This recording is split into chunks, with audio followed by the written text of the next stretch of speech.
MTA International, reaching the corners of the earth.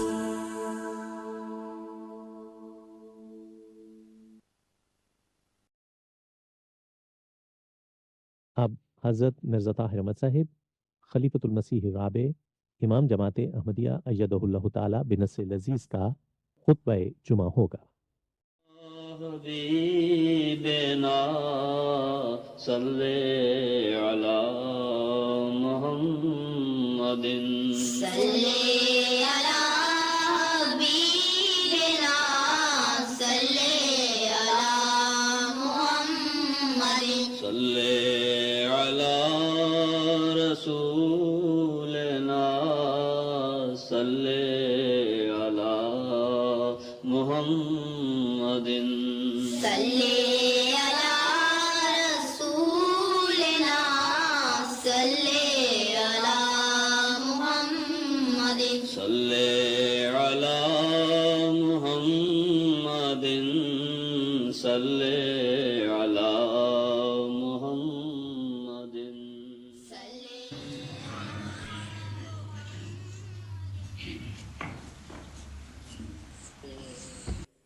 السلام علیکم ورحمۃ اللہ۔ اذان دے دیں۔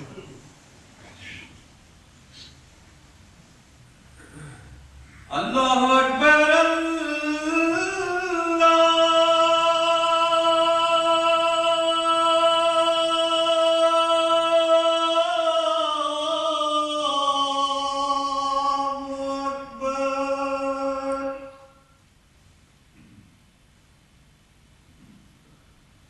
اللہ اکبر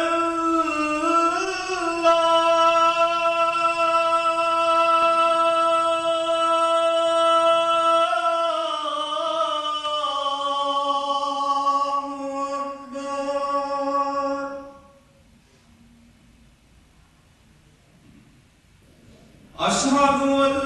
لا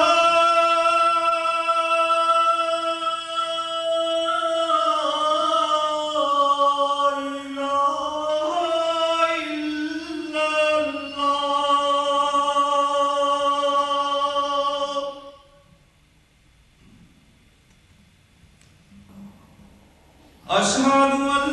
لا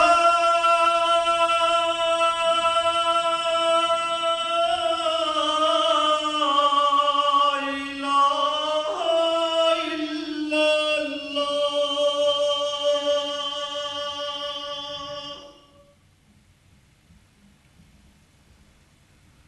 اشہد ان محمد رسول اللہ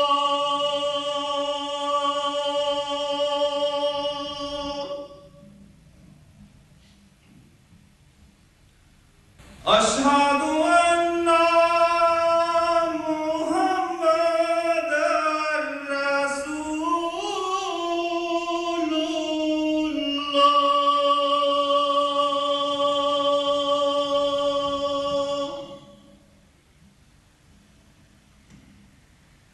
حی علی الصلاۃ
أشهد أن لا إله إلا الله وحده لا شريك له وأشهد أن محمدا عبده ورسوله أما بعد فأعوذ بالله من الشيطان الرجيم بسم الله الرحمن الرحيم الحمد لله رب العالمين الرحمن الرحيم مالك يوم الدين إياك نعبد وإياك نستعين اهدنا الصراط المستقيم صراط الذين أنعمت عليهم غير المغضوب عليهم ولا الضالين.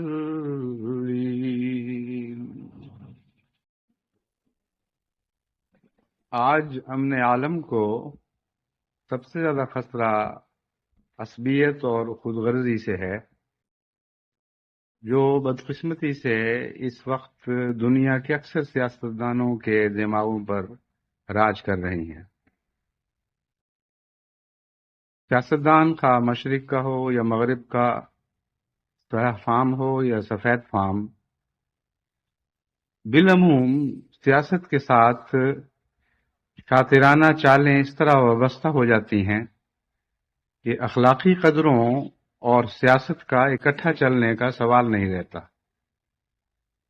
صرف ایک اسلام ہے جس کی سیاست شاطرانہ چالوں سے پاک ہے، اور وہی اسلامی سیاست ہے۔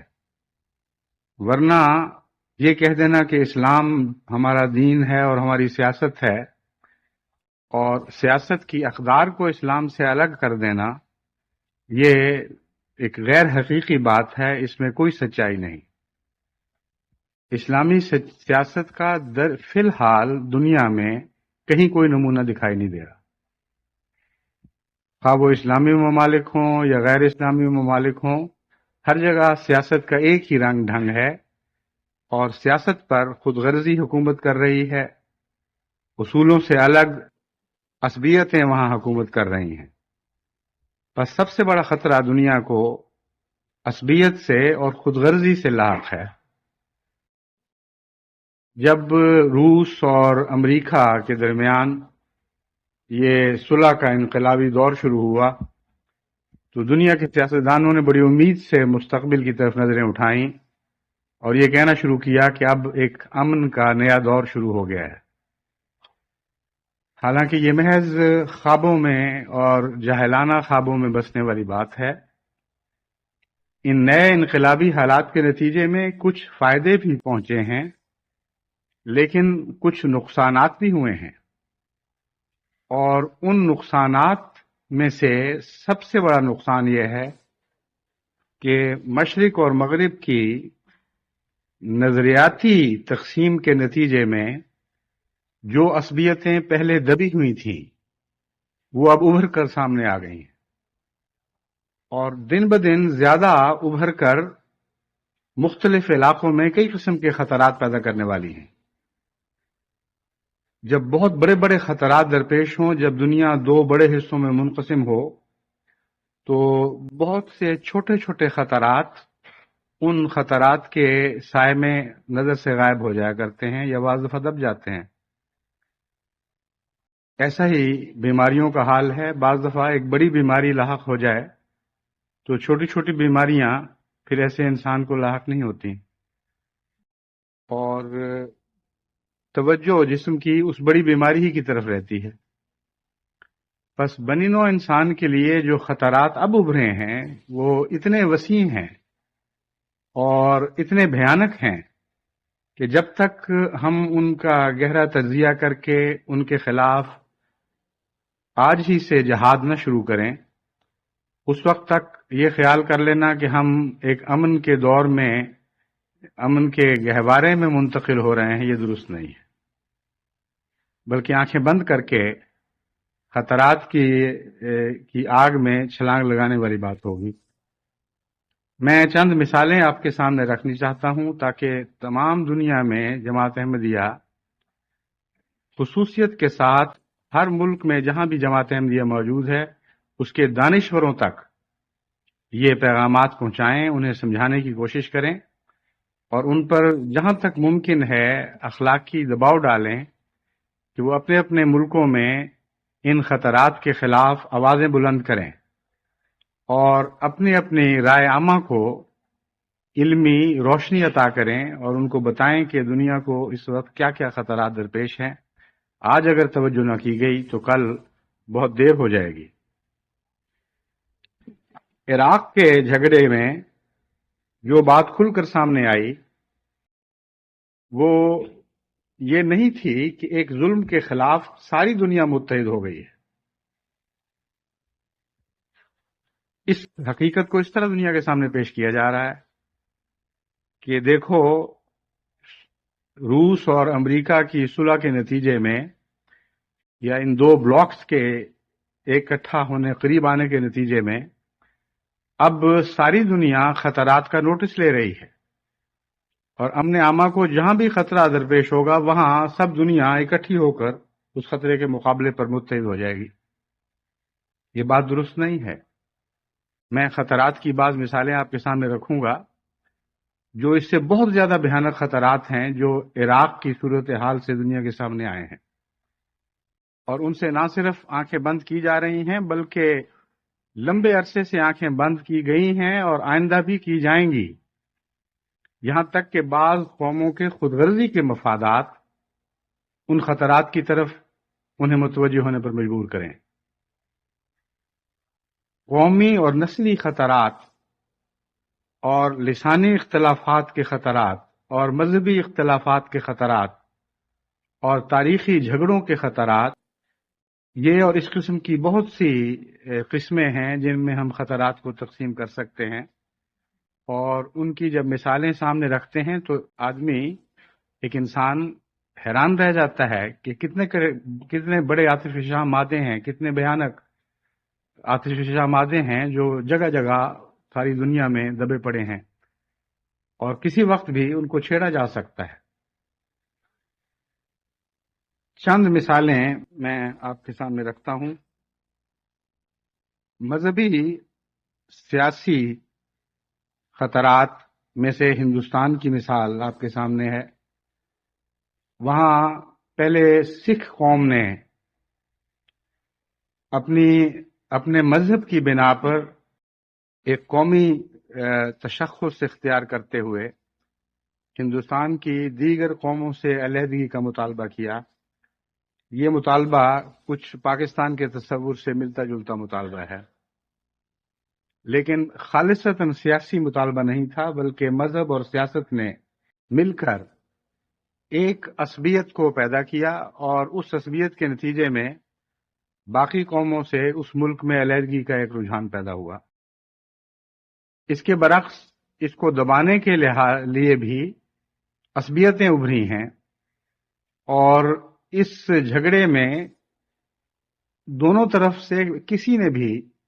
نہ یہ مطالبہ کیا ہے کہ آپس میں مل بیٹھ کر انصاف کے تقاضوں کے مطابق ان جھگڑوں کو طے کریں، اور یہ دیکھیں کہ کس حد تک انصاف اور حسن سلوک کے نظریے کے تابع یہ معاملات طے ہونے چاہیے، اور خطرات اگر ہندو سکھوں کو درپیش ہیں تو ان کا ازالہ ہونا چاہیے۔ لیکن دونوں طرف سے یہی آواز بلند کی جا رہی ہے کہ سکھ کہتے ہیں ہندوستان کے ساتھ رہنا ہمارے لیے خطرہ ہے، ہماری مذہبی قومی تشخص کو یہ ہندوستان کے ساتھ رہنا ہمیشہ کے لیے مٹا دے گا۔ اور ہندوستان کی طرف سے یہ کہا جا رہا ہے کہ اس آواز کو اگر ہم نے تسلیم کر لیا تو ہندوستان پھر اس طرح ٹکڑوں میں تقسیم ہونا شروع ہو جائے گا کہ اس کو پھر روکا نہیں جا سکتا۔ دونوں آوازوں میں بڑا وزن معلوم ہوتا ہے، لیکن جیسا کہ میں نے بیان کیا ہے، اگر آخری وجہ تلاش کی جائے تو آپ کو معلوم ہوگا کہ دونوں طرف خود غرضیاں بھی ہیں اور دونوں طرف عصبیتیں بھی ہیں۔ ہندوستان نے تقسیم ہند کے بعد چھوٹی قوموں سے جو سلوک کیا ہے اس میں عصبیتوں نے بہت کام دکھائے ہیں، بہت کردار ادا کیا ہے۔ ہندو بھاری اکثریت ہے اور باوجود اس کے کہ ہندوستان کی ریاست مذہبی نقطۂ نگاہ پر قائم نہیں ہوئی ہے، لیکن ہندو نے ایک قومیت اختیار کر لی ہے اور اپنی کثرت اور اکثریت کی بنا پر جو قوت ہندو کے ہاتھ میں ہے اس قوت کے میں باقی چھوٹی قومیں شریک نہیں رہیں، اور فیصلے کی تمام تر طاقتیں ہندوؤں کے ہاتھ میں رہی ہیں، خواہ وہ اپنی حکومت کو سیکولر کہتے چلے جائیں، مگر امر واقعہ یہی ہے۔ اور ہندوؤں ہی میں صرف ہندوؤں کے ہاتھ میں نہیں بلکہ ہندوؤں کے ایک طبقے کے ہاتھ میں رہی ہیں، جسے ہم برہمن طبقہ یا اونچی ذات کا طبقہ کہہ سکتے ہیں۔ یہ وہ عصبیتیں تھیں جنہوں نے پھر آگے جھگڑوں کو جنم دیا ہے۔ بنیادی طور پر سیاست کار فرما تھی، لیکن اس بنیاد کے نیچے حقیقت میں عصبیتیں دبی پڑی تھیں، اور ان عصبیتوں نے ضرور اس عمارت کو ٹیڑھا بنانا تھا جو عصبیتوں کے اوپر قائم کی جا رہی تھی۔ بس بہت سے ہندوستان میں جو خطرات اس وقت ہمیں نظر آ رہے ہیں اس کی آخری وجہ عصبیت ہے، اور انصاف سے ہٹ کر خود غرضی کے نتیجے میں فیصلے کرنے کا رجحان ہے۔ چنانچہ دیکھیں اب جو مسلمانوں اور ہندوؤں کے درمیان تفریق ہونی شروع ہوئی ہے اور بہت گہری رفت پڑ چکی ہے، بہت گہری دراڑیں پڑ گئی ہیں۔ اس کی بنا ہندو کہتے ہیں کہ مسلمانوں کی عصبیت ہے اور مسلمان کہتے ہیں کہ ہندوؤں کی عصبیت ہے۔ اسی طرح لسانی لحاظ سے ہندوستان میں جو خطرات ابھر رہے ہیں ان میں بھی دراصل عصبیتیں کام کر رہی ہیں۔ جنوبی ہندوستان اس احساس محرومی میں مبتلا ہو رہا ہے کہ شمالی ہندوستان کی قومیں جو ہندی زبان سے زیادہ آشنا ہیں یا سنسکرت سے کچھ حد تک آشنا ہیں، وہ سارے ہندوستان پر حکومت کر رہی ہیں، اور ہندوستان میں جو تقریباً 1500 زبانیں بولی جاتی ہیں ان زبانوں سے منسلک قوموں کے ساتھ انصاف نہیں ہو رہا، یعنی وہ قومیں جو جن کی یہ زبانیں ہیں ان کے سب کے ساتھ انصاف نہیں ہو رہا۔ تو ہندوستان کی ہر تقسیم کے پیچھے دراصل پس منظر میں عصبیت اور خود غرضی دکھائی دے گی۔ ان کے نام مختلف ہو جائیں گے، کہیں لسانی جھگڑے نظر آئیں گے، کہیں مذہبی جھگڑے نظر آئیں گے، کہیں قومی جھگڑے نظر آئیں گے، کہیں ذات پات کے جھگڑے نظر آئیں گے۔ مثلا چھوٹی ذات کا ہندو جو ہے وہ ہزاروں سال سے اونچی ذات کے ہندو کے مظالم کا نشانہ بنا ہوا ہے اور ان کی چکی کے اندر پیسا جا رہا ہے، اور اس کو کوئی بھی انسانی شرف نصیب نہیں ہو سکا۔ اس قدر ظالمانہ سلوک ہے، یعنی عملاً سلوک کی بات نہیں میں کر رہا، فلسفیاتی اور نظریاتی تفریق ایسی ہے کہ اس کے نتیجے میں یہ قوم کسی انسانی شرف کی، جو ادنا قومیں جو ہیں وہ کسی انسانی شرف کی مستحق ہی نہیں ہے۔ حال ہی میں جو وی پی سنگھ صاحب کی حکومت ٹوٹی ہے اس کے ٹوٹنے کی وجہ یہی ہے حقیقت میں کہ انہوں نے عصبیتوں کے خلاف آواز بلند کی تھی، انہوں نے انصاف کے حق میں جھنڈا بلند کیا تھا، اور باوجود اس کے کہ خود اونچی قوم سے تعلق رکھتے تھے، یعنی راجپوت قوم سے تعلق رکھتے تھے، انہوں نے چھوٹی قوموں کے حقوق دلانے کے لیے ایک عظیم مہم کا آغاز کیا۔ اسی طرح مسلمانوں کے مذہبی تقدس کی حفاظت کی. غرضی کہ یہ جو لڑائی ہندوستان میں اب شروع ہوئی ہے، اس کے نام آپ کو مختلف دکھائی دیں گے، تفریقیں مختلف نہج کی ہوں گی، لیکن امر واقعہ یہ ہے کہ انصاف کی کمی اور عصبیت کا عروج، یہی وہ بنیادی حقیقت ہے جو سارے ہندوستان کے لیے ایک خطرہ بن کر ابھر رہی ہے، اور یہ خطرہ دن بدن بڑھتا چلا جا رہا ہے. برطانیہ جیسا ملک جو بظاہر 20ویں صدی کے، اب تو 21ویں صدی شروع ہونے والی ہے، 20ویں صدی کے آخری کنارے پر دنیا کے ممتاز ترقی یافتہ ممالک میں شمار ہوتا ہے. یہاں آج تک عصبیتیں کام کر رہی ہیں، اور ان کی سیاست آج بھی عصبیتوں سے آزاد نہیں ہو سکی. آئرلینڈ میں مذہبی عصبیت سیاست کے ساتھ مل کر اپنے جوہر دکھا رہی ہے. دوسری قوموں کے اوپر حکومت کرنے کا جو تاریخی عمل ہے، وہ باوجود اس کے کہ ہمیں رکا ہوا دکھائی دیتا ہے، مگر واقعتاً جاری ہے. انگریز کی حکومت دنیا سے سمٹ کر بظاہر اب اپنے علاقے میں آ چکی ہے، لیکن انگریز کی تجارتی حکومت، انگریز کے سیاسی نفوذ کی حکومت آج بھی سب دنیا میں جگہ جگہ پھیلی پڑی ہے. اور یہ عصبیت کہ ہمیں حق ہے کہ ہم دنیا پر راج کریں اور ان کے اقتصادیات پر بھی حکومت کریں، ان کے جغرافیہ پر بھی حکومت کریں، ان کے سیاسی جوڑ توڑ پر بھی حکومت کریں، اور ان کو اپنی خارجہ پالیسی پر آخری اور مکمل اختیار نہ ہو، بلکہ عملاً ہم ان کی خارجہ پالیسی طے کرنے والے ہوں، خواہ بظاہر دنیا اس کے اندر کوئی رشتہ نہ دیکھے ہمارے اور ان کے درمیان، لیکن اصولی اور وسیع پیمانے پر جو خارجہ پالیسی بنائی جاتی ہے، یہ قومیں چھوٹی قوموں کو اس کے تابع دیکھنا چاہتی ہیں. اور تب ان کو پتہ لگتا ہے کہ ہماری خارجہ پالیسی آزاد نہیں ہے، جب ان اپنے خارجہ پالیسی کو اس رنگ میں تشکیل دینے کی کوشش کرتے ہیں جو ان بڑی قوموں کی قائم کردہ حدود سے تجاوز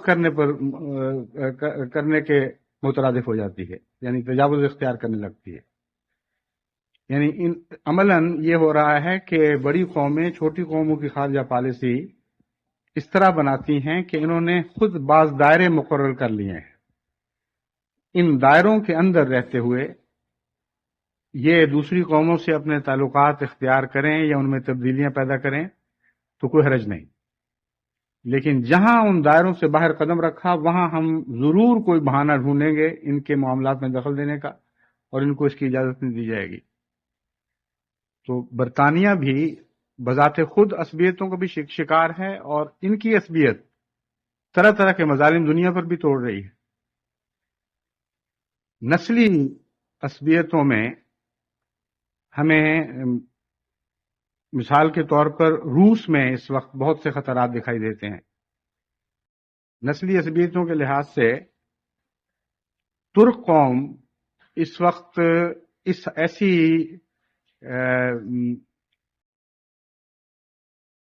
تاریخی دور سے گزر رہی ہے کہ اس میں نئے نئے قسم کے خیالات اور امنگیں پیدا ہو رہی ہیں. اور امر واقعہ یہ ہے کہ اس قوم نے آئندہ چند سالوں میں کوئی نہ کوئی ایسی حرکت کرنی ہے جس کے نتیجے میں بہت بڑے بڑے عالمی تغیرات برپا ہو سکتے ہیں، یا کل عالم کے امن پر اس کا اثر پڑ سکتا ہے. میں نے گزشتہ خطبے میں بتایا تھا کہ ترکوں کی اکثریت ترکی سے باہر بستی ہے، اور نصف سے زیادہ ان میں سے سوویت یونین میں رہتے ہیں. چنانچہ ترکی میں کل ترک 44 ملین ہیں، یعنی 4 کروڑ 40 لاکھ، اور سوویت یونین میں 42 ملین، یعنی 4 کروڑ اور 20 لاکھ. اسی طرح چین میں 7 ملین، گویا چین کے ان دونوں اشتراکی ملکوں میں بسنے والے ترک اپنی مجموعی طاقت کے لحاظ سے ترکی سے بھی زیادہ ہیں، ترکی میں بسنے والے ترکوں سے بھی زیادہ ہیں، لیکن ان کا رجحان اب ان ملکوں کی طرف نہیں جن میں یہ رہتے ہیں، بلکہ ترکی کی طرف ہے، اور ترکوں کا رجحان بھی اب ان کی طرف ہے اور ان کی آنکھیں کھل رہی ہیں۔ میں جب پرتگال اور اسپین کے دورے پر گیا تو دونوں جگہ بلغاریہ کے امبیسڈرز نے مجھ سے ملاقات کی خواہش ظاہر کی اور ملاقات کی، اور ان سے گفتگو کے دوران مجھے معلوم ہوا کہ یہ دونوں ترکی سے خطرہ محسوس کر رہے ہیں۔ چنانچہ زیادہ تفصیل سے جب چھان بین کی گئی تو مجھے محسوس ہوا کہ یہ ترکی سے اس وجہ سے خائف ہیں کہ انہوں نے کچھ ماضی میں ترک قوموں پر زیادتیاں کی ہوئی ہیں، اور اب جب کہ روس کی حفاظت کا سایہ ان کے سر سے اٹھ رہا ہے تو ان کو خطرہ یہ ہے کہ ہم ترکی کے رحم و کرم پر چھوڑ دیے جائیں گے اور ترک قوم اپنے تاریخی بدلے ہم سے لے گی۔ چنانچہ اس وقت تو مجھے علم نہیں تھا، یہاں آنے کے بعد جب میں نے مزید جستجو کی تو مجھے بلغاریہ کی پریشانی کی وجہ تو سمجھ آ گئی۔ 1989 میں یعنی پچھلے سال بلغاریہ نے بلغاریہ کے اندر بسنے والے ترکوں پر اتنے مظالم کیے کہ ایک ہی سال میں 3 لاکھ ترک بلغاریہ سے ہجرت کر کے ٹرکی چلے گئے۔ پس قومی عصبیتیں نہ صرف قائم ہیں اس دور میں، بلکہ روس کے اندر برپا ہونے والے انقلاب کے نتیجے میں ابھر رہی ہیں۔ بس بہت ہی جاہل انسان ہوگا جو یہ کہہ دے کہ بڑا دنیا ایک امن کے دور میں داخل ہو گئی ہے، بڑے بڑی جنگوں کے خطرے ٹل گئے ہیں۔ عملاً یہ دبے ہوئے خطرے اب سر نکال رہے ہیں۔ اسی طرح آرمینیا اور ترکی کے درمیان دیرینہ مخالفتیں ہیں۔ اسی طرح آذربائیجان جو روس کا ایک علاقہ ہے اور آرمینیا، ان دونوں کے درمیان تاریخی مخاصمتیں چلی آ رہی ہیں، اور ان کے جو ترک روس میں بستے ہیں ان میں بھی آپس میں ایک دوسرے سے بھی اختلافات ہیں، اور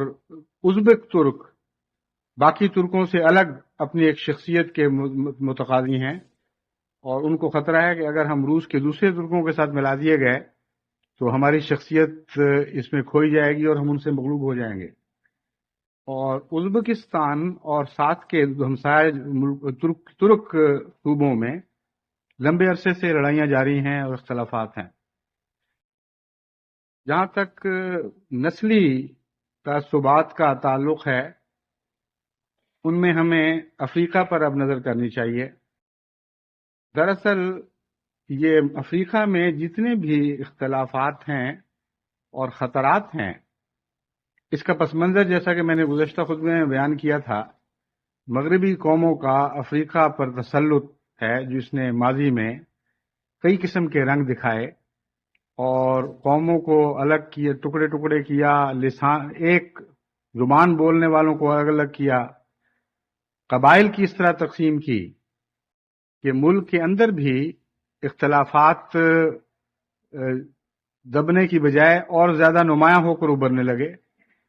اور اب موجودہ حالت میں افریقہ میں ایسے خطرات درپیش ہیں کہ پہلے اگر روس اور امریکہ کی رقابت کے نتیجے میں بعض قوموں کے خلاف تحفظات حاصل ہو گئے تھے،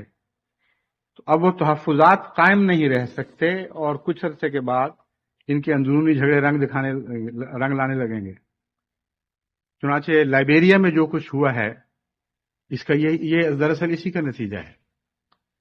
اس سے پہلے لائبیریا پر مغربی قوموں کی بڑی گہری نظر رہتی تھی، اور اختلافات جو قومی اختلافات تھے ان کو کسی حد تک سنبھالے ہوئے تھے یہ لوگ، لیکن جب یہ روس اور امریکہ کی رقابت ختم ہوئی تو اچانک وہ خطرے اٹھ کھڑے ہوئے، اور سارے افریقہ میں اب جمہوریت کے نام پر اور ملٹی پارٹی سسٹم کو نافذ کرنے کے لیے آوازیں اٹھنی شروع ہوئی ہیں۔ تو سیاسی نقطۂ نگاہ سے بھی افریقہ مختلف خطرات کا شکار ہے، یعنی سیاسی نقطۂ نگاہ سے مراد یہ ہے کہ کون سا سیاسی نظام وہاں جاری ہونا چاہیے، اس نقطۂ نگاہ سے بھی، قومی نقطۂ نگاہ سے بھی، اور قوموں کے درمیان سرحدی جھگڑوں کے لحاظ سے بھی، اور بدقسمتی سے مذہبی نقطۂ نگاہ سے بھی کئی قسم کے خطرات درپیش ہیں۔ اور مشکل یہ ہے کہ ان خطرات کو دور کرنے کے لیے کوئی اجتماعی کوشش ابھی شروع ہی نہیں کی گئی۔ اس سے آپ کو اندازہ ہوگا کہ یہ جب کہتے ہیں کہ ہم نے ساری دنیا کو اکٹھا کر کے عراق کے خطرے کی طرف متوجہ کر دیا اور بہت ہی عظیم الشان کارنامہ ہوا ہے امن عالم کے قیام کے سلسلے میں، تو اتنا فرضی باتیں ہیں اور جھوٹے حقیقت سے خالی دعوے ہیں۔ یہ سارے خطرات جو میں نے آپ کو دکھائے ہیں، یہ چند نمونے ہیں۔ بے شمار خطرات اس نوعیت کے ہیں جو آتش فشاں مادوں کی طرح جگہ جگہ دبے پڑے ہیں، بعض میں سرسراہٹ پیدا ہو رہی ہے اور وہ پھٹنے پر تیار بیٹھے ہیں، اور بعض کچھ وقت کے بعد پھٹیں گے۔ لیکن جو تفریقیں ہیں، یعنی قومی، لسانی، مذہبی، یہ تفریقات اپنی جگہ کھل کھیلنے کے لیے تیار بیٹھی ہیں۔ میں چند نمونے آپ کے سامنے اور رکھتا ہوں۔ گریک اور ٹرکش، یعنی یونانی اور ترک قوم کے دیرینہ اختلافات جو نیٹو کی وجہ سے دبائے گئے تھے، یعنی چونکہ گریس بھی مغربی ملک تھا اور ترکی بھی ایک حصے میں مغربی ہونے کے لحاظ سے، یعنی یورپین کہلانے کی وجہ سے نیٹو کا ممبر تھا، اس لیے ان کے مفادات کا تقاضا تھا کہ جب تک روس کا خطرہ درپیش ہے ان کو آپس میں نہ لڑنے دیا جائے۔ لیکن وہ اختلافات دبے نہیں، ختم نہیں ہوئے، بلکہ کچھ عرصے کے لیے وقتی مفادات نے ان کو نظر انداز کیے رکھا، لیکن موجود ہیں۔ اسی طرح آرمینین کا میں نے آپ کے سامنے ذکر کیا ہے، ہندوستان میں لسانی جھگڑے ہیں، سری لنکا میں لسانی تفریق کے نتیجے میں اور قومی تفریق کے نتیجے میں خوفناک جھگڑے ہیں۔ نسلی برتری کے اعتبار سے یہود کی طرف سے تمام دنیا کو آج بھی اسی طرح خطرہ ہے جیسا گزشتہ کئی ہزار سال سے رہا ہے، اور یہودی قوم دنیا سے نسلی برتری کے تصور کو مٹانے میں بظاہر صف اول کا کردار ادا کر رہی ہے، اور بہت پروپیگنڈا کیا جا رہا ہے دنیا میں ان کے یہودیوں کی طرف سے کہ نسلی تفریقوں کو مٹانا چاہیے اور نسلی تعصبات کو مٹانا چاہیے۔ صرف اس لیے کیا جا رہا ہے کہ ان کو خطرہ ہے کہ نسل کے نام پر یہود کو کسی وقت بعض قومیں اپنے غضب کا نشانہ نہ بنا لیں۔ لیکن جہاں تک یہود کی نسلی برتری کا تعلق ہے غیر قوموں پر، ان کا نظریہ ہٹلر کے نازی نظریہ سے کسی طرح بھی کم نہیں ہے، بلکہ ان کے لٹریچر کا تاریخی طور پر میں نے مطالعہ کر کے دیکھا ہے، آج کا لٹریچر نہیں، قدیم سے حضرت داؤد کے زمانے سے ان کے لٹریچر میں ایسا مواد ملتا ہے کہ گویا یہ قوم دنیا پر غالب آ کر دنیا کو غلام بنانے کے لیے پیدا کی گئی تھی، اور جب تک تمام عالم کو یہودی تسلط کے نیچے نہ لایا جائے دنیا میں امن قائم نہیں ہو سکتا۔ بات یہ بھی امن کی کرتے ہیں، لیکن ایسے امن کی بات کرتے ہیں جو ان کے زاویہ نگاہ سے امن دکھائی دیتا ہے اور ساری دنیا کے زاویہ نگاہ سے فساد اور ظلم دکھائی دیتا ہے۔ پھر اسی طرح امریکہ میں نسلی برتری کا تصور آج بھی اسی طرح آج بھی جوہر دکھا رہا ہے اپنے، اگرچہ جہاں تک قانونی تحفظات کا تعلق ہے، امریکہ کے کالے لوگوں کو سفید فام قوموں کے ساتھ ایک مساوات عطا ہو چکی ہے، لیکن نسلی تعصبات ان قوانین کے ذریعے مٹا نہیں کرتے۔ قوانین جو بھی ہوں، نسلی تعصبات کا اپنا ایک قانون ہے جو رائج رہتا ہے اور باقی قوانین پر غلبہ پا لیتا ہے۔ پس افریقہ میں جو سیاہ فام قوموں کی موجودہ حالت ہے، اس کو سفید فام قوموں کے برابر سمجھنا انتہائی پاگل پن ہوگا۔ کسی پہلو سے بھی ان کو مساوات نصیب نہیں۔ ہر پہلو سے وہ اتنا پیچھے جا چکے ہیں اور اتنا دبائے گئے ہیں کہ ان کے اندر نفرتیں ابھر رہی ہیں۔ مجھے جب میں امریکہ گیا تو یہ کسی نے کہا کہ آپ کی جماعت بہت آہستہ پھیل رہی ہے اور بعض دوسرے جو مسلمان فرقے ہیں وہ ان کالے افریقنوں میں بڑی تیزی کے ساتھ مقبول ہو رہے ہیں، آپ بھی کوئی ایسی ترکیب کریں۔ میں نے ان کو کہا کہ میں تو ایسی ترکیبوں کے خلاف جہاد کرنے کے لیے آیا ہوں۔ مذہب کے نام پر یہ ان کے اندر دبی ہوئی نفرتوں کو ابھارتے ہیں اور چنگاریوں کو آگ بناتے ہیں، اور یہ ان کے مزاج کے مطابق بات ہے۔ اس لیے آج اگر احمدیت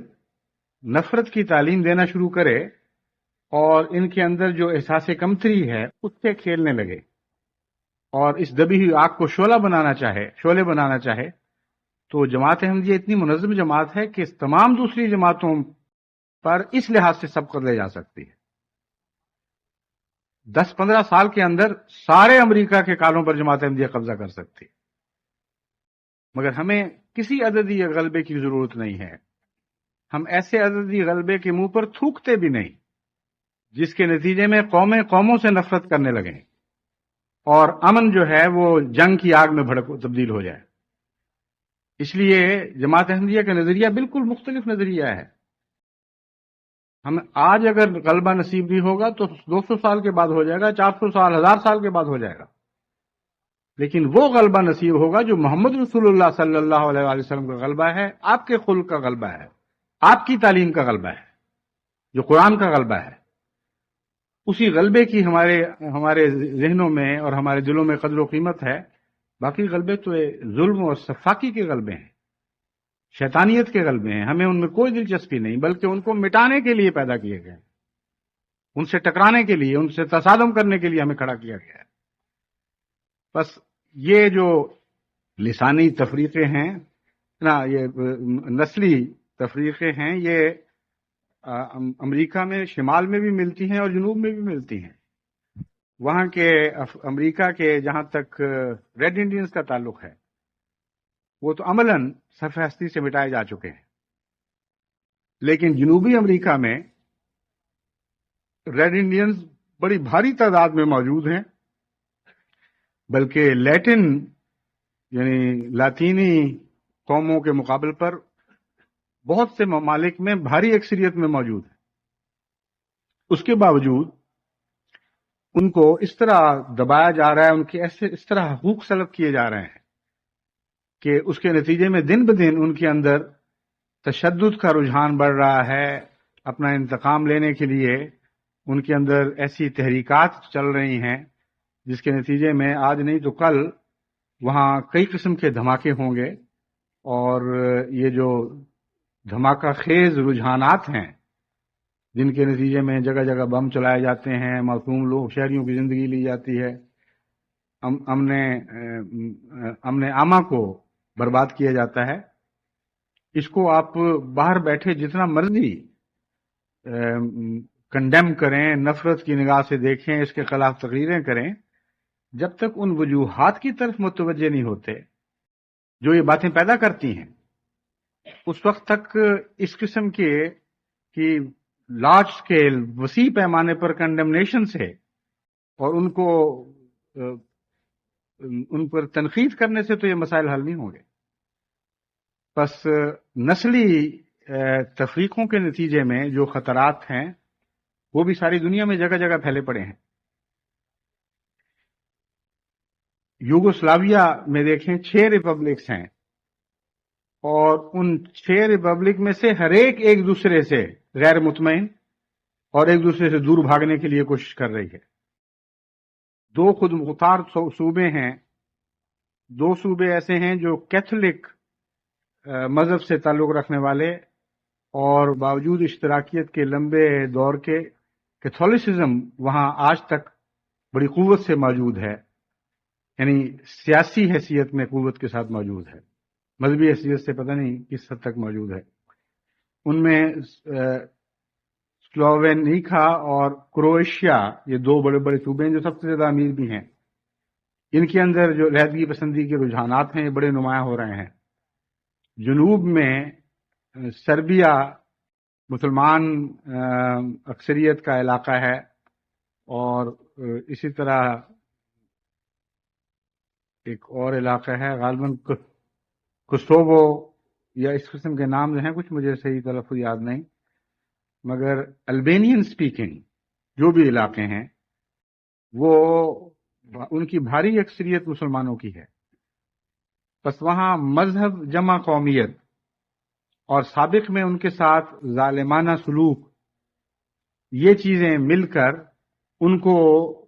آزادی پر انگیخت کر رہی ہیں، اور وہاں بھی تحریکات پیدا ہو رہی ہیں۔ اور اس وقت اتنا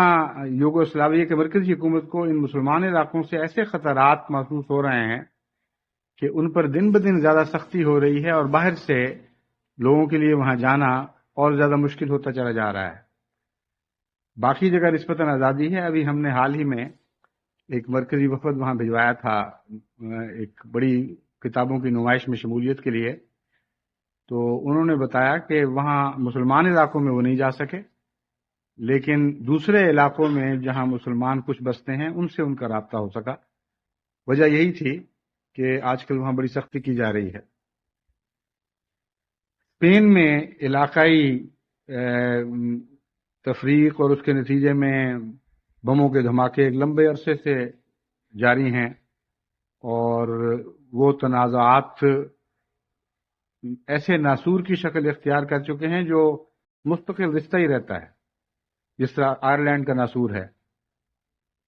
پھر بین الاقوامی سرحدی تنازعات ہیں، پھر ایسے تنازعات ہیں جو جس میں بعض قوموں نے بعض چھوٹی قوموں پر قبضہ کر لیا ہے اور ان کے علاقوں کو ہمیشہ کے لیے ضم کر گئے ہیں اپنے ساتھ۔ جہاں تک پرانے تاریخی معاملات ہیں ان کو نہ بھی چھیڑیں تو حال ہی کی باتیں دیکھیں تو بڑے بڑے خطرات امن عالم کو اس قسم کے اختلافات کے نتیجے میں درپیش ہو سکتے ہیں۔ تبت اور چین کا معاملہ ہے۔ اب چین نے تبت پر زبردستی قبضہ کیا ہے، اور ہندوستان نے بھی شور مچایا اور کوشش کی کہ تبت سے چین کو نکال سکے، لیکن چین کی غالب قوت نے ہندوستان کی ایک نہیں چلنے دی۔ اور جو تصویریں یہاں کی ٹیلی ویژنز پر تبت کے معاملے میں دکھائی جاتی ہیں ان سے معلوم ہوتا ہے کہ بعض اگر وہ سچی ہیں، پروپیگنڈا نہیں ہے، تو چینی قوم کی طرف سے تبتن قوم کے اوپر بھی بڑے بڑے مظالم توڑے گئے ہیں۔ اب یہ بتائیے، یعنی سوچئے اور غور کیجئے کہ عراق اگر کویت پر قبضہ کرتا ہے تو اس کا موازنہ تبت پر چین کے قبضے سے کیوں نہیں کیا جاتا؟ جبکہ امر واقعہ یہ ہے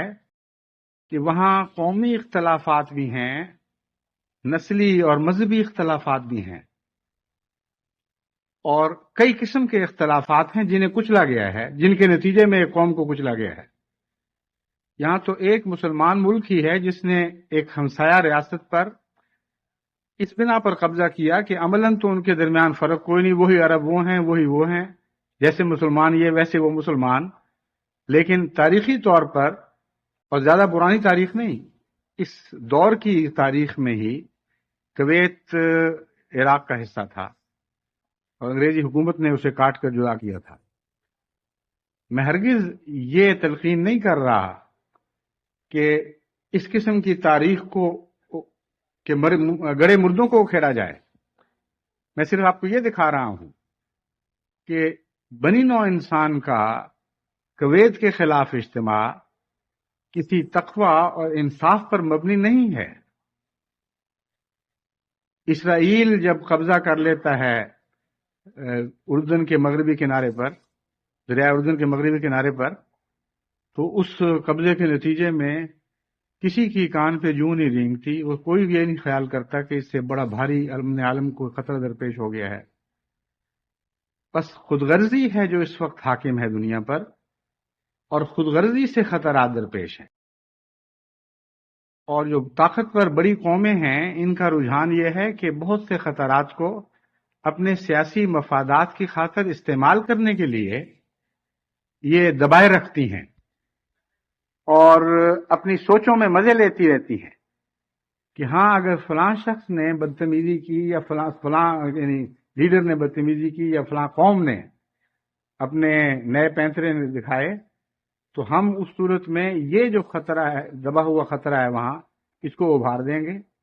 اور اس آتش فشاں مادے کو چھیڑ بیٹھیں گے تاکہ پھر ان کو مزہ چکھائیں کہ اس طرح اختلافات ہوا کرتے ہیں۔ اب آپ دیکھیں کہ ایران نے جب امریکہ کے ساتھ سختی کا سلوک کیا، جماعت احمدیہ چونکہ انصاف پر مبنی ہے، جماعت احمدیہ نے ہرگز ایک دفعہ بھی ایران کی اس معاملے میں تائید نہیں کی کہ امریکہ کے سفارتکاروں کو وہ اپنے قبضے میں لے لیں۔ حضرت اقدس محمد مصطفیٰ صلی اللہ علیہ وآلہ وسلم نے جو سفارتکاروں کو تقدس قائم فرمایا ہے، اور اس بارے میں جو عظیم الشان تعلیم عطا کی ہے، اس تعلیم سے انحراف کسی مسلمان حکومت کو زیب نہیں دیتا۔ بس ہم نے ان کی تائید نہیں کی، لیکن یہ کہنا درست نہیں ہے کہ یک طرفہ ظلم تھا۔ امریکہ نے شاہ ایران کے ذریعے ایک لمبے عرصے تک ایسے مظالم توڑے ہیں ایران کے عوام پر، اور اس طرح جبر و استبداد کا ان کو نشانہ بنایا گیا کہ اس کے نتیجے میں پھر دماغی توازن قائم نہیں رہتے۔ پھر جب انتقام کا جذبہ ابھرتا ہے تو وہ کہاں متوازن سوچوں کے نتیجے کے ساتھ صحیح رستوں پر چلایا جا سکتا ہے۔ انتقام تو پھر اعتدال کی راہ نہیں دیکھا کرتا، وہ تو سیلاب کی صورت میں ابھرتا ہے، اور سیلاب تو کبھی یہ تو نہیں ہوا کرتا کہ دریاؤں کے رستوں کے اوپر بین ہی ان کی حدود کے اندر چلیں۔ سیلاب تو کہتے ہی اس کو ہیں جو کناروں سے اچھلنے والا پانی ہوتا ہے۔ بس انتقام کے جذبے بھی کناروں سے اچھلتے ہیں، اور ان کے نتیجے میں پھر یہ زیادتیاں ہوتی ہیں جیسی آپ نے دیکھی۔ لیکن اس پر جو انتقامی کارروائی پھر ایران کے خلاف کی گئی، اس میں عراق کو استعمال کیا گیا، اور عراق کو اس طرح استعمال کیا گیا کہ عراق کا ایران سے ایک تاریخی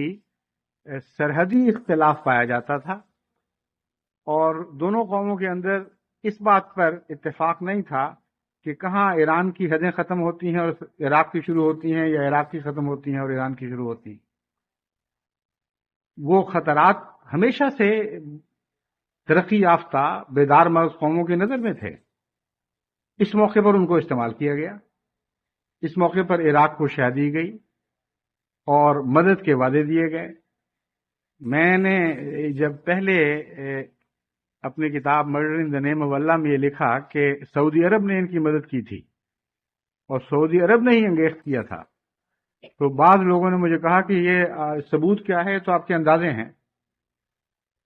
اب ثبوت سامنے آ گیا ہے، سعودی عرب ڈنکے کی چوٹ کہہ رہا ہے کہ ایسا ظالم ملک ہے کہ ہم نے ہی تو اس کو لڑنے کی طاقت دی تھی، ہم نے ہی تو ایران کے مقابل پر اس کی پشت پناہی کی تھی، اور اب ہمیں آنکھیں دکھانے لگا ہے۔ تو کھل کر دنیا کے سامنے یہ حقیقت آ چکی ہے۔ یہ میں کہہ رہا ہوں کہ جو خطرات دبے ہوئے ہیں مختلف جگہوں پر، اور بے شمار ایسی قسمیں ہیں ان کی دبے ہوئے خطرات کی، کشمیر کا جھگڑا بھی انہی میں شامل ہے، اور بہت سے جھگڑے ہیں۔ ان دبے ہوئے خطرات کو یہ قومیں دیکھتی ہیں، اور اس کے باقاعدہ جس طرح جغرافیہ میں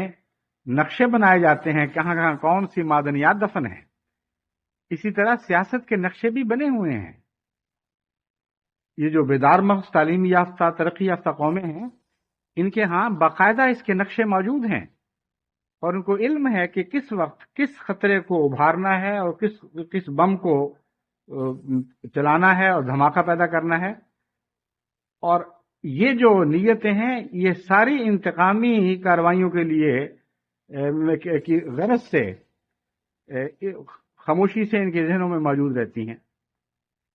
ظاہر اس وقت ہوتی ہیں جب ان کے خود غرضانہ مفادات ان کو ظاہر ہونے پر مجبور کر دیں، ورنہ ذہنوں میں موجود ہیں اور مغربی ڈپلومیسی کا حصہ ہیں.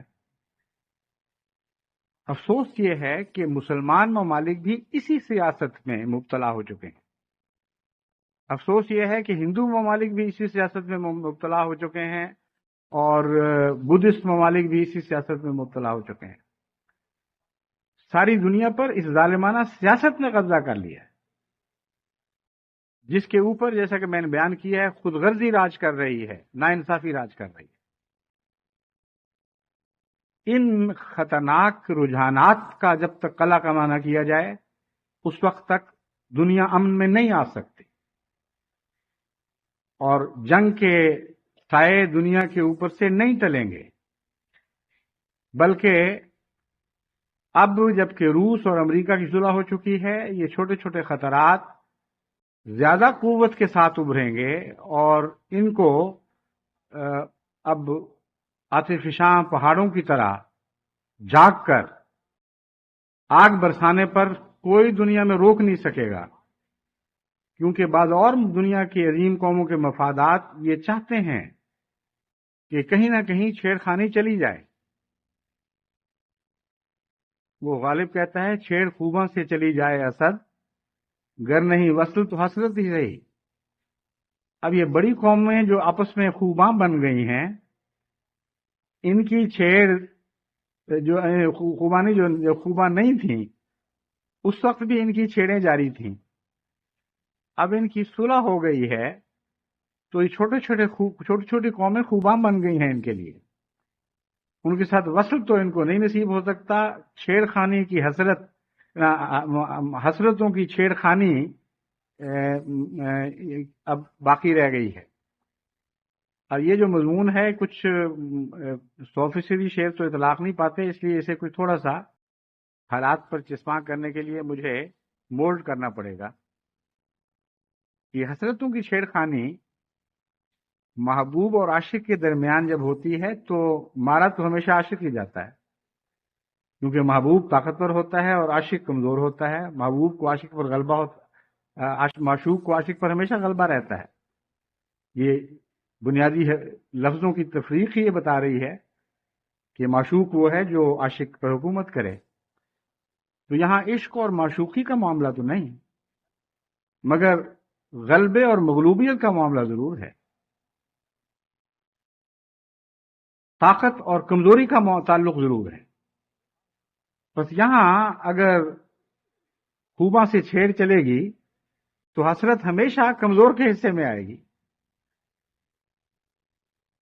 حسرت کبھی محبوب کے حصے میں نہیں آیا کرتی، حسرت ہمیشہ محبت کرنے والے کے حصے میں آیا کرتی ہے. بس بہت سی حسرتیں ایسی ہیں جو ہم کمزور غریب قوموں کے حصے میں آنے والی ہیں، اور چھیڑ خانی سے ان لوگوں نے باز نہیں آنا. اس لیے جماعت احمدیہ کا فرض ہے کہ وہ حضرت اقدس محمد مصطفیٰ صلی اللہ علیہ وآلہ وسلم کی تعلیم سے دنیا کی سیاست کو روشناس کرائے، اور جس ملک میں بھی احمدی بستے ہیں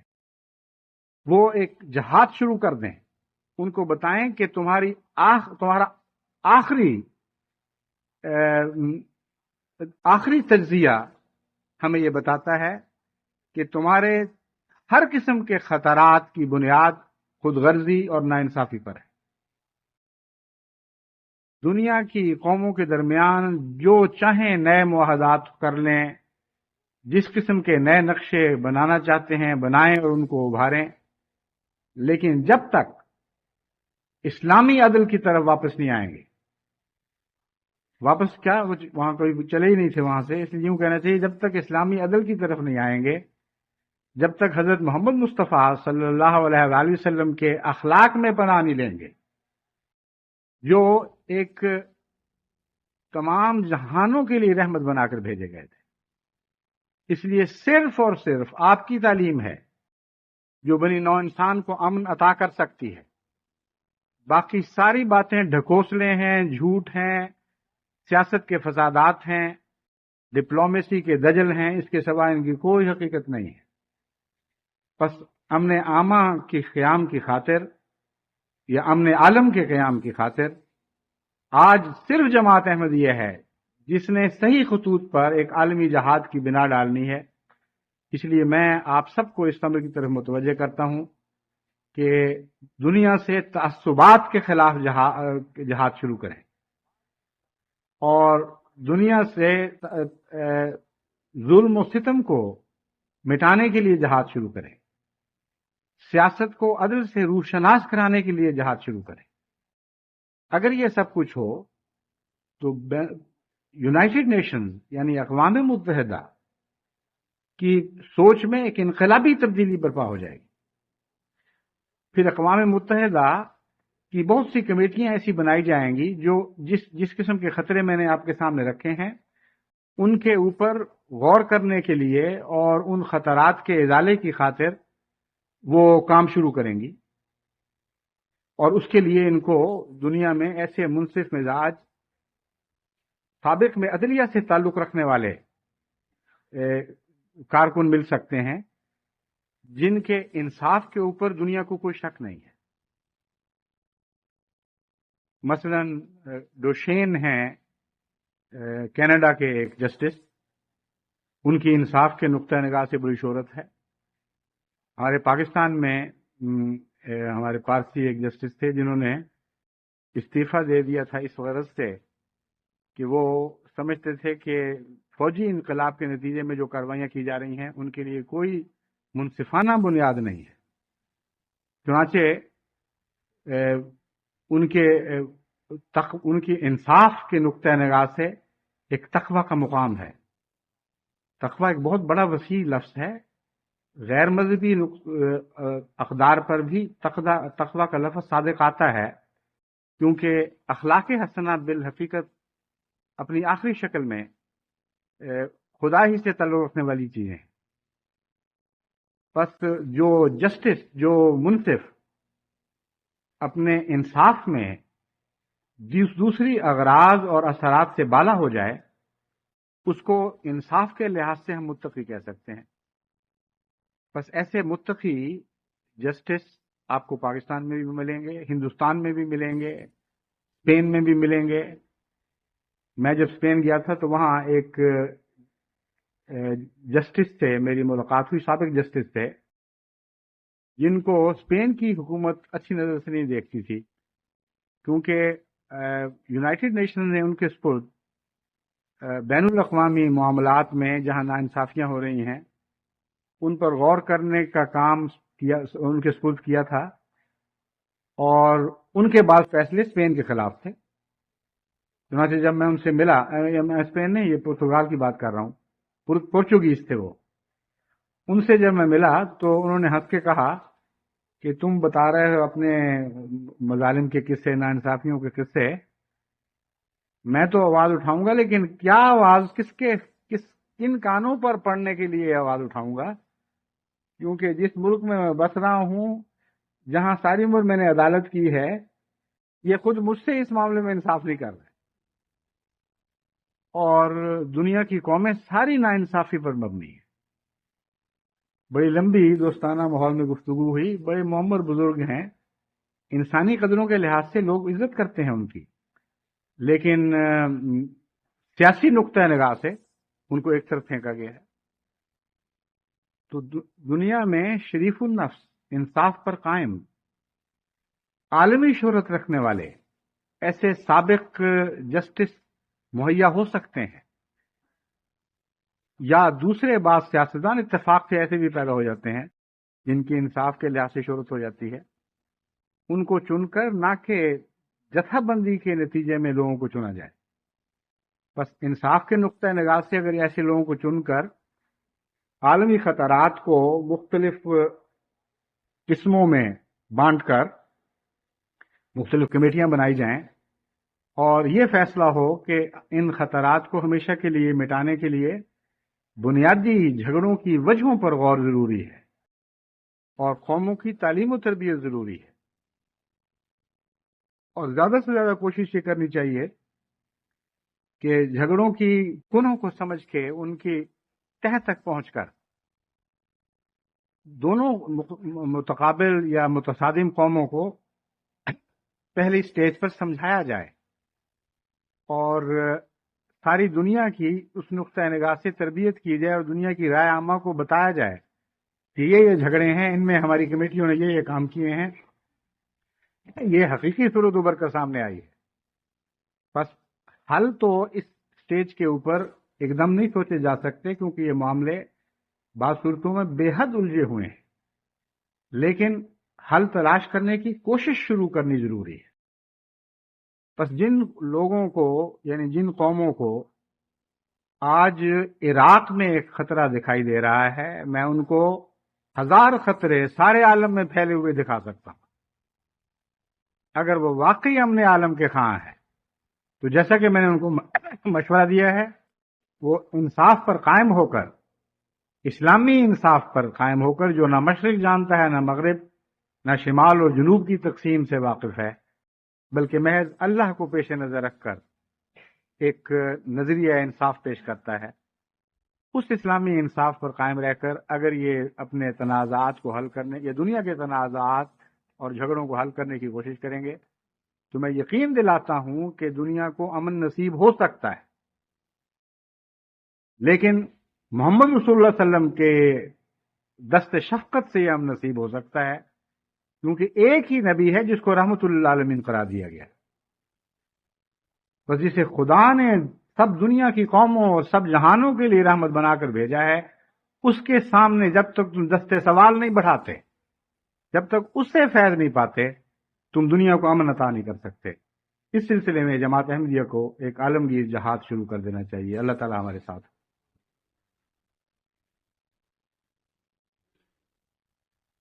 الحمد للہ نحمده ونستعینه ونستغفره ونؤمن به ونتوکل علیہ ونعوذ باللہ من شرور انفسنا ومن سیئات اعمالنا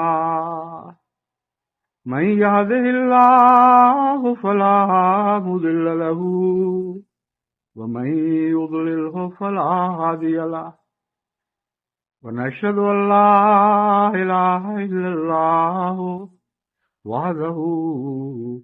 لا شريك له ونشهد أن محمدا عبده ورسوله عباد الله رحمكم الله إن الله يأمر بالعدل والإحسان وإيتاء ذي القربى وينهى عن الفحشاء والمنكر والبغي يعظكم لعلكم تذكرون اذكروا الله يذكركم وادعوه يستجب لكم ولذكر الله أكبر